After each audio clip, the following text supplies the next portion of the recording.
होळी येत आहे आणि होळी दिवशी घरी मिठाईची गरज लागतेच. तर आजच्या व्हिडिओमध्ये मी तुमच्यासाठी ब्रेडपासून बनवलेली नो कुक रेसिपी घेऊन आलेली आहे, जी तुम्ही अशा पद्धतीने नक्की करून बघा. तुम्हाला आणि तुमच्या घरातील सर्वांना फारच आवडेल. तर नमस्कार, मी रेणुका. तर तुम्हा सर्वांचा पुन्हा एकदा माझ्या यूट्यूब चॅनलमध्ये फार फार स्वागत आहे. तर मग उशीर कशाचा, चला सुरू करूया आजचा व्हिडिओ.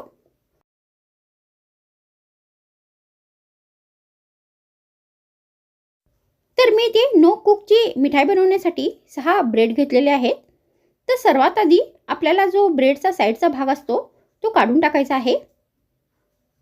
तर तुम्ही ही रेसिपी होळीच्या दिवशी पण एक मिठाईच्या रूपामध्ये बनवू शकता या केव्हाही बनवून खाऊ शकता. तर अशा पद्धतीने आपल्याला हे जे ब्रेडचे साईड आहेत ते काढून घ्यायचे आहेत आणि हे फेकायचे नाही आहेत. तर तुम्ही हे ब्रेडचे साईड मिक्सरमध्ये घालून यांचे ब्रेड क्रम्स बनवून दुसऱ्या रेसिपीमध्ये यांचा उपयोग करू शकता.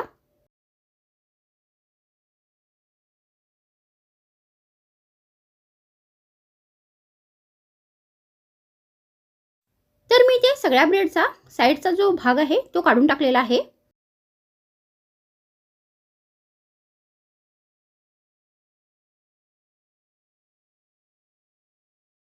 त्यानंतर आपल्याला एक मिक्सरचं भांडं घ्यायचं आहे आणि यामध्ये हे ब्रेडचे तुकडे करून घालायचे आहेत.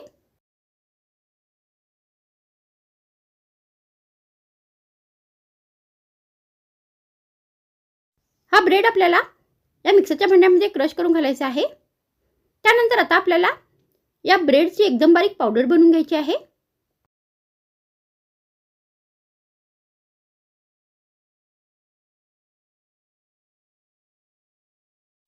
तर मी ते ब्रेडची एकदम बारीक पावडर बनवून घेतलेली आहे. तर मी ते ब्रेड क्रम्स बनवून घेतलेले आहेत.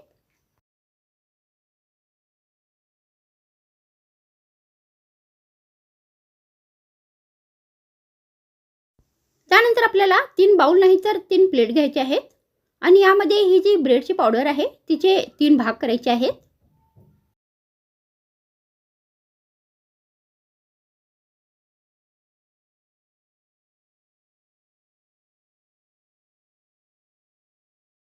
तर मी ते ही रेसिपी 3 कलरमध्ये बनवत आहे. तर तुम्ही ते 4 या 5 कलरमध्ये पण बनवू शकता.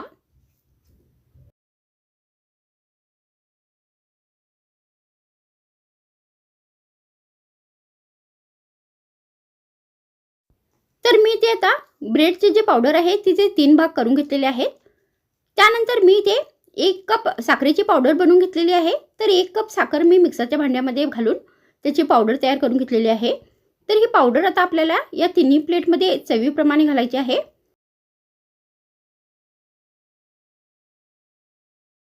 तर मी 1-1 चमचा साखरेची पावडर घालणार आहे.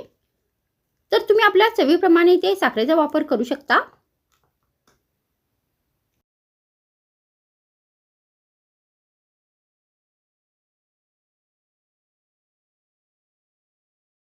त्यानंतर ही मिठाई कलरफुल बनवण्यासाठी मी ते 3 फूड कलर घेतलेले आहेत. हिरवा, पिवळा आणि गुलाबी. तर हे कलर तुम्हाला इझिली बाजारामध्ये मिळतील आणि तुम्ही आपल्या आवडीप्रमाणे दुसऱ्या कोणत्याही कलरचा इथे वापर करू शकता. त्यानंतर आता आपल्याला या तिन्ही प्लेटीमध्ये हे तिन्ही कलर पाव चमचा घालायचा आहे.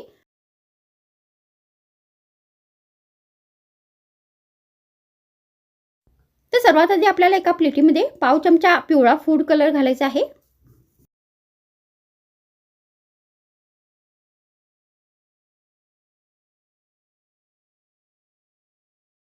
त्यानंतर दुसऱ्या प्लेटीमध्ये गुलाबी पाव चमचा फूड कलर घालायचा आहे.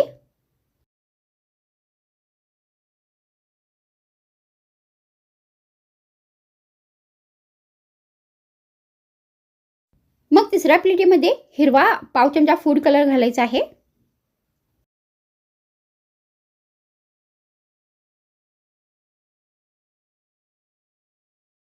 त्यानंतर आता आपल्याला याचे मिश्रण बनवायचे आहे. तर त्याच्यासाठी मी ते 1 कप दूध घेतलेलं आहे. तर आता आपल्याला प्रत्येक प्लेटीमध्ये 2-2 चमचे दूध घालायचं आहे.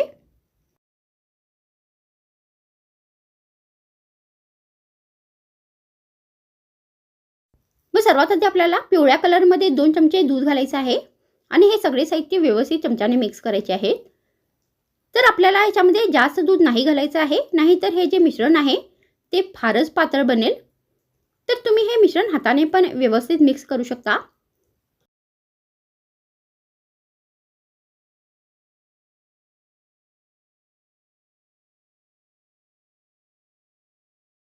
तर त्यासाठी आपल्याला याच्यामध्ये थोडी दूध घालायचं आहे, कारण आपण याच्यामध्ये साखरेची पावडर घातलेली आहे. त्यामुळे हे जे मिश्रण आहे ते फारच पातळ बनेल. तर व्यवस्थित आपल्याला हे जे सगळे साहित्य आहे मिक्स करायचे आहेत.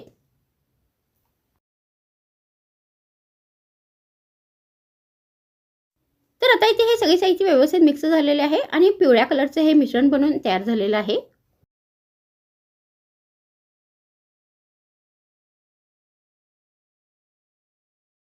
तर अशा पद्धतीने आपल्याला गुलाबी कलरमध्ये पण 2 चमचे दूध घालायचं आहे.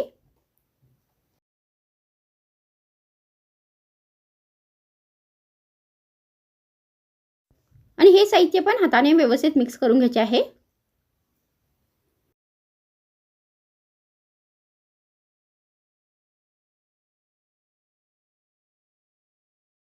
तर हे सगळे साहित्य पण व्यवस्थित मिक्स झालेले आहे आणि गुलाबी कलरचे हे मिश्रण पण बनवून तयार झालेलं आहे.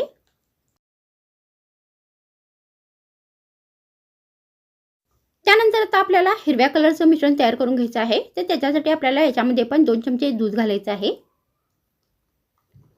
आणि सगळे साहित्य व्यवस्थित हाताने मिक्स करायचे आहेत.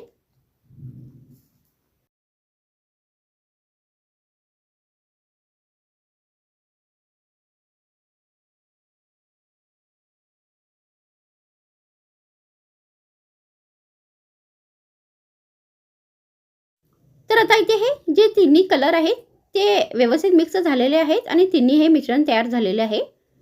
त्यानंतर आता आपल्याला एका प्लेटीमध्ये हे तिन्ही जे आहेत मिश्रण ते एकत्र करायचे आहेत.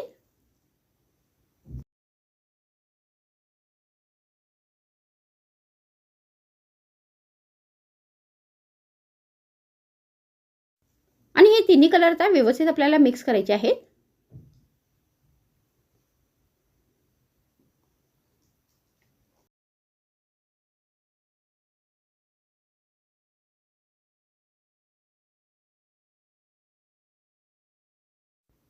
आणि हे थोडंसं मिश्रण हातामध्ये घेऊन अशा पद्धतीने गोल आकारामध्ये याचे पेढे बनवायचे आहेत. तर मी ते पेढे बनवलेले आहे. तर तुम्ही आपल्या आवडीप्रमाणे दुसऱ्या कोणत्याही शेपमध्ये ही मिठाई बनवू शकता. तर तुम्ही अशा पद्धतीने अंडाकारमध्ये पण ही मिठाई बनवू शकता. तर तुम्ही अशा पद्धतीने ब्रेडचा वापर करून गॅसचा वापर न करता ही स्वीटची मिठाई होळीच्या दिवशी घरच्या घरी बनवून एक डिझर्टच्या रूपामध्ये सर्व करू शकता. तर हा व्हिडिओ संपवण्याच्या आधी मला तुम्हा सर्वांना एकच विनंती करायची आहे.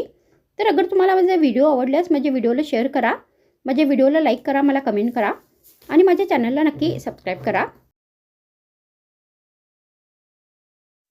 तर आजच्या व्हिडिओमध्ये इतकेच. पुन्हा भेटूया आणखीन एक नवीन रुचकर रेसिपीसोबत. तर मग थँक्स फ्रेंड्स वॉचिंग माय व्हिडिओ.